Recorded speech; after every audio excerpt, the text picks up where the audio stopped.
Well, first things first, I think I need to admit that in this boss fight attempt on Dual Dragon, I did an amazingly shitty job at trying to beat it.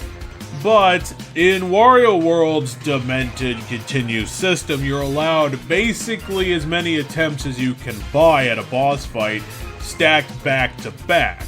And getting money in this game is not that difficult, even if you're just barely spending any time looking around for collectibles and grabbing stuff, and you keep falling down into that abyss place where it keeps stealing all your money until you find an RNG portal to get out of there. So it's really easy to just continue, so it doesn't really matter that you're shit at the boss fight.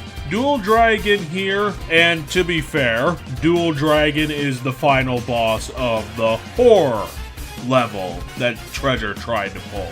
Okay, the first one had all the stereotypes down. It had the haunted mansion, the skeletons, the vampires, the shadow demons, and all that stuff. Then the second level had the circus thing, and that's all it was. Circus, clowns, acrobatics, the circus, which in of itself is not horror, unless you start making spooky clowns. So ending on a fantasy creature, I don't know why the hell Treasure decided to make this part of the horror level, but it's what we got. Fighting the Dual Dragon is a bit more complicated than other bosses have made it out to be. Of course, there's a couple of simple things that you can do in this boss fight to make it easier on yourself, and the main thing is to just not stand in front of both of them whenever you have the opportunity.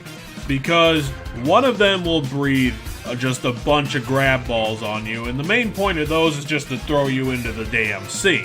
The other one will breathe fire on you, and this will happen alternatively pretty much throughout the entire boss fight. They may start by the end of it, breathing at the same time to make it more dangerous, but really, it's just the grab balls and the fire. If you stand too close to one of them, then they will start lashing out at you with some melee attacks, so you have to watch out for that as well. But for the most part, it's basically just dodge all of the breath attacks, try and jump all over the grab balls to make sure that you don't fall off the arena, and whenever you have a spare moment, just punch them a few times and then run away.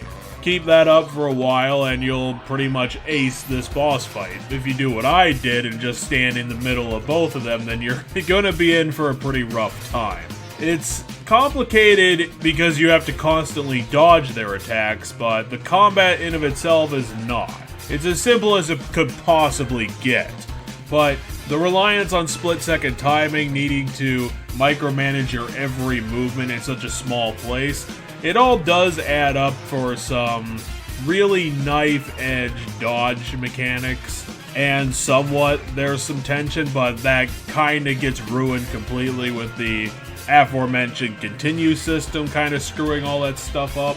It's gonna be one of the harder boss fights of the game, but in of itself it's not that memorable. These guys have tons and tons of health, so they're essentially damage cubes, especially since they have such repetitive attacks that are only available to them. I just don't get why Treasure decided to include this in part of the horror level of the game, and more to the point, why they decided to make a horror level of this game, but didn't commit to it for more than half of the development necessary to really bring it across. There's tons of kid-friendly horror ideas that you didn't use, and there's tons of potential and new gameplay ideas. So I suppose all I can really say is that the spooktastic world of Wario World seems to be a pretty big admission from Treasure about how lazy they were being in making this game throughout the entire development process.